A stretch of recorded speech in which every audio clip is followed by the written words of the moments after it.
Hello, Lars. Thank you for joining me on the Impact Through Social Media podcast. Tell me a little bit about who you are and how you would like to make an impact.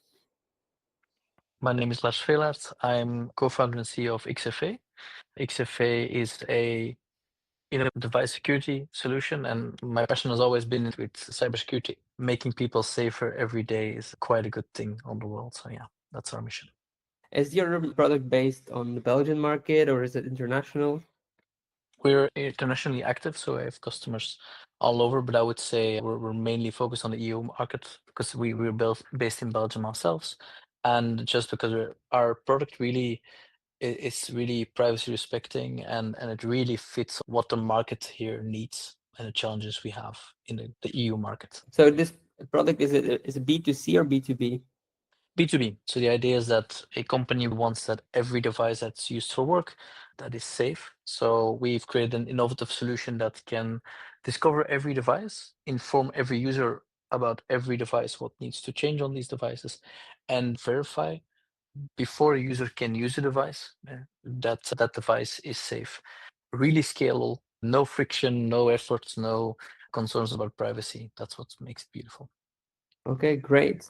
So B2B, cybersecurity, maybe a bit of a complex industry. How do you use social media in this story? It's definitely not native to us as was always been yeah, very interested in cybersecurity and a very techie person. So the social aspect and it's always been a bit difficult. But I must say that what we try to do with XFA is like try to bring really qualitative articles or a story, or sometimes it's just about engineering how we make our solution, like how we are really proud on how we make it, try to bring that out. And I think just that marketing instills trust, and trust long way around sells. And I think that's the way we do it. Okay. Do you have any idea how important social media is for your company? Do you have any numbers or feel the importance? Yeah, I do think we almost see it a bit as advertising, actually. I wouldn't say it's only to inform our current customers. We really see it as if somebody would search something about us, what would they see? I think that's kind of the point of social media, to broadcast to people that don't know you yet. I would say it's very closely related to how we see advertisement. The biggest thing, again, is trust. Trust of our customers, trust of the people we associate ourselves with, trust of our opinion on how we do engineering. So I think that's the main point.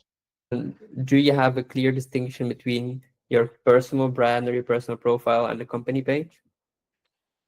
We do. I would say being a startup and being in cybersecurity, we try to not profile ourselves too much as a startup. We try to profile ourselves as a trustworthy, recognizable business. And then there are things that we need to do to stand out as a startup, and we try to have the founders kind of do that. I'm not only a founder, of course. I have my own opinion about a lot of things. So we try to do a healthy combination, but we try to separate those two brands quite drastically on some levels. Yeah. Okay, okay. Now, I want to try to bring out a bit more stories and your personal opinion with the next couple of questions. This first one is, what do you love most about social media? What do I love most? I really like personal connection.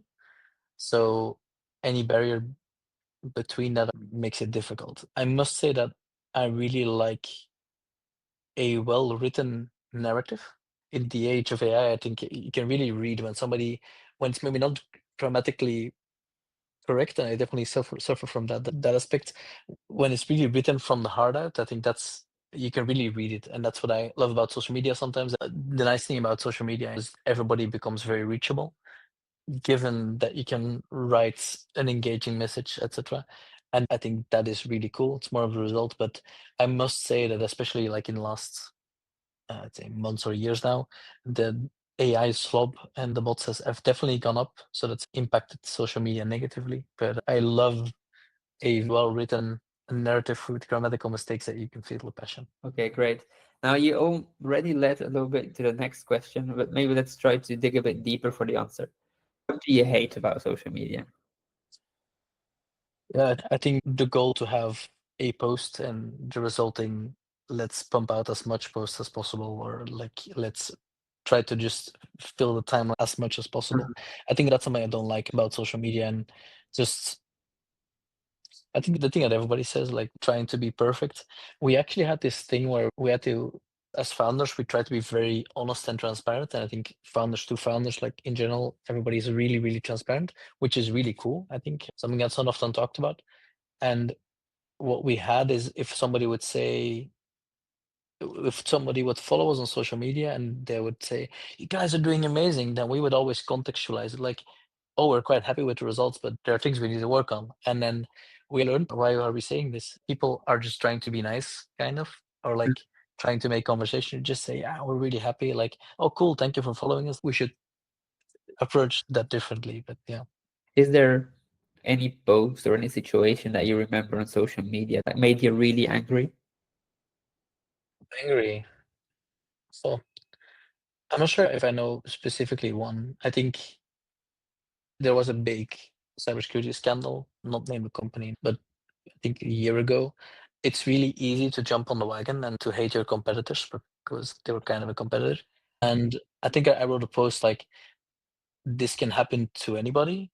If you're gonna hate them, hate them for the right reason, and state the things that went wrong. That's something that infuriated me. It's easy to jump on a bandwagon, and I hope we try to do everything perfectly. I try to be the person that I wish other people would be for us. If like, at least if you're gonna hate somebody, hate them for the right reason. I think that makes it more constructive. But yeah, it made me really angry reading that. Yeah, okay. Like a bit of clickbait. But it's also like we have it every week now. People jumping on the latest opinion, the latest thing that's been released, and then everybody basically has the same opinion, just written slightly different. We notice that it works if you post something, and even if everybody has posted it, but don't. I think we should stop. Don't add to the slope of opinions. You can just like somebody else's post. It's fine if you were not the first one voicing that specific opinion. Yeah, I agree with that. I'm not sure if you have seen it, but maybe ChatGPT was hiring a head of content, and everyone that is involved with content marketing has posted about it. Was it the CEO? Wasn't it something like head of content of the CEO or something? That was PayPal, and yes, and then Ah, everyone PayPal. also posted about that as Yeah, well. And yeah, it's like funny because they say, "Oh, ChatGPT," it's like it's not original, but and then 10,000 people posting the same thing that is original. yeah. It's really. I think that I'm not sure. I do feel that with AI, like the amount of innovation in AI and the development tools in AI, like I get hit by it much more. I don't know why this is, but it just like people. Oh yes, this approach that you used before, like completely broken. Now you should do this, and like every week it's something that's completely broken. And I'm always like, I don't know. Nobody's ever talking about the bigger picture of like, okay, what's the goal here? What are we improving? It's always like, oh, this approach that was like hailed from all sides last week is now trash. Yeah, That's not possible. And just no nuance. It's always like a 0 or 100, and don't generally subscribe to that. But yeah, it's because nuance does tend to get attention. yeah, I like reading nuance. For me, then it's trustworthy. And I think in business with competition as well, one of the tips a coach gave us is like always recognize your competition, what they do well. Because if you can recognize what they do well, that can also hints that these are things that should also be present in your product or vision. I think that's something I always think of, like it's okay to have a nuanced answer on things. It's not like we are good and they are bad. It's not only short-sighted, it also feels kind of fake. I agree. I love nuance takes as well. It just feels like that's not what social media algorithms reward. Definitely not. Okay, let's move on to more positive things. What's the best thing that has happened to you thanks to social media? It's a very good question. I think it's maybe a slightly sad story, but like as founders, I think it's sometimes really hard to celebrate things. I remember our first investment round. We were really happy, but it's also a really stressful time because it's like you sign a term sheet, then you really go for like the full like the actual legal things, and then you're talking to lawyers, and then you're basically already hiring. You're doing your finances, and then a month later it comes in the press, and it's kind of like it's very old news to you, everybody just started working at your place, so you have to onboard them and you're really tired. It's usually also timed that it's like right on like a vacation period. So I think the positive thing on social media is when it's a big win for the company or personally, because I see it as a big win as well. It really gives us the opportunity to celebrate with everybody at the same time. I don't like the idea of like go to your friends or visit family and then you tell a story of, oh, this amazing thing happened with me, and without any context, or like it just. But social media sometimes can give an opportunity to celebrate something that's maybe not apparent to everybody, but do celebrate at the same time, if that makes sense. And that's like, yeah, that's a cool thing that happened to me, but it's definitely something I see as an advantage of of social media and those kind of celebrations, or maybe the stage that we are in. Okay, cool. And do you have any regrets? Not starting using social media earlier, I think. Mm-hmm. I think everybody has it. I think especially everybody technical. I must say that I like my personal life. I was very late to Instagram and those kind of things, but I did write when I was traveling or something, and I had a small blog, and I got actually a lot of positive response, like, "Oh, you're good at writing things," and oh, that's actually quite nice. And but then realizing I never used that again outside of a company on a social thing, and I think I kind of regret that. I've always stayed active on LinkedIn, following people and trying to keep the network up to date, but I should have tried to voice my opinion more. And if it was just to have it trained or like a certain confidence trained, to just post it, it's fine.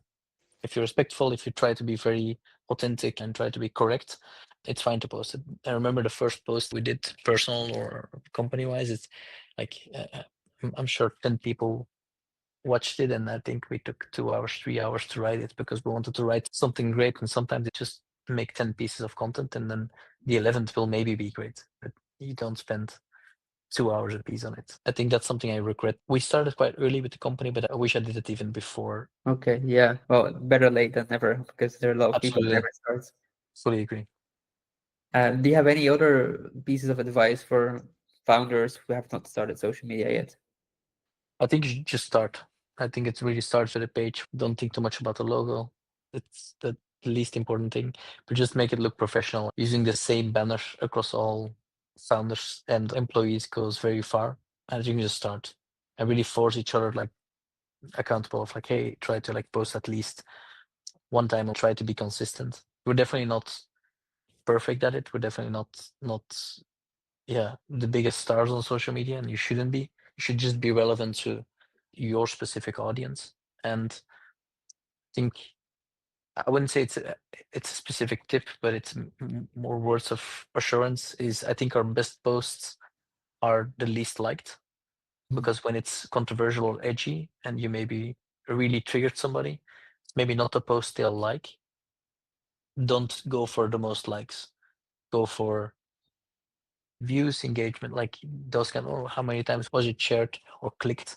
Those are much more relevant things than a like, which makes it visible for everybody that this person liked that post. I think Mm-hmm. that's Yeah. the tip I would give. Yeah, most definitely, because most of the time your buyers will never like your posts. People that like your post Exactly. are your fans, your supporters. They are maybe other founders, people from the past. They want to support your mission, but they're not the ones who are Exactly. going to buy from you. You can have like, I mean, I must say, I think another tip there is like, we definitely use it. If you just want to have buzz around the post, just send to a bunch of friends. Ask them to like it. It gives at least a bit of views on your post. If it's something really big you want to share, you want to make sure that everybody knows about, you're not going to repost or whatever, then I would definitely say just send it to a bunch of friends and have them like it, or have a WhatsApp group for people to hype it. Don't do that too much. It sounds quite fake, but yeah, I think that it does work. If you know people, they will like it eventually. Play the algorithm a bit. Try to at least post it in the company chat. If you post something personally, people can read it. They can still choose if they share it. But I think it goes quite far to do those kind of things. Yeah, it definitely helps, but you can't abuse it.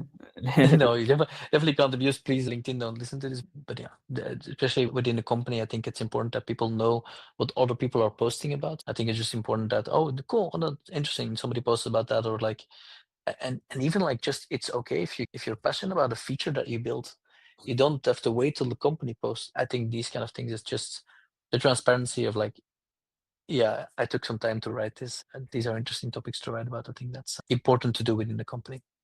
Yeah, and it's much nicer to read. It's more genuine. If someone says, "Hey, I've been developing this feature for the past couple of weeks. I'm so excited to launch it," then like Yeah. you feel that passion instead of the company launches it. Well, I mean, they can have that passion, but they have to post about it. Yeah, exactly. You can just, yeah, your company post has to appeal to everybody, and if a developer posts it or a marketeer, it can much more niche, or you can just focus on one thing that you personally found cool, and it usually gets more engagement. Okay, let's try to finish with a bang. The last question: what is the craziest or the funniest thing that you've ever seen on social media? Yeah, I'm gonna sound very typical, but I think the fact, I think it was a couple months before, that LinkedIn was filled with the Coldplay concert. The CEO of, yeah, the CEO that was on a Coldplay concert, and yeah, was there with the wrong person? Let's call it that. The fact that that meme like was all over LinkedIn, I think that was crazy. I think that was interesting because people kind of keep uptight on LinkedIn, and for me that was very funny to see. Yeah, I think that was one of the most memorable things I think I saw in the last months. Yeah, reminds me of the crying CEO as well. Do you remember Yeah, that one? yeah. There's unfortunately a lot of these scandals. I think, but it's just the collective of the whole internet being behind this is very interesting. Yeah, but it's also related, I think, to what we said earlier that people don't accept being second, and they want to write their own post about it. So they have to say something about it as well. True, true. Yeah, that's definitely a thing, because after a while it's like don't post the same thing or don't post the same meme, but if you can be something creative, I'll actually like it. I'm terribly Yeah, sorry for that whole situation in general that happened. That person was there, but I just think it's just funny how the whole internet reacted on it. Yeah, I think that's beautiful. yeah. All right. Okay, nice ending. Thank you very much for your time. And lots of success in the future, Lars. That's it for today. This was Lars Veelaert from XFA. Don't forget to follow him and his startup on LinkedIn. You can also follow the podcast on Instagram at ITSM Podcasts, or follow us on YouTube through the channel of our main sponsor, HeyWill.ai. Will helps you stand out on LinkedIn, just like Lars and the other impact founders we've had on the podcast so far. Thank you very much for listening, and see you on the next one.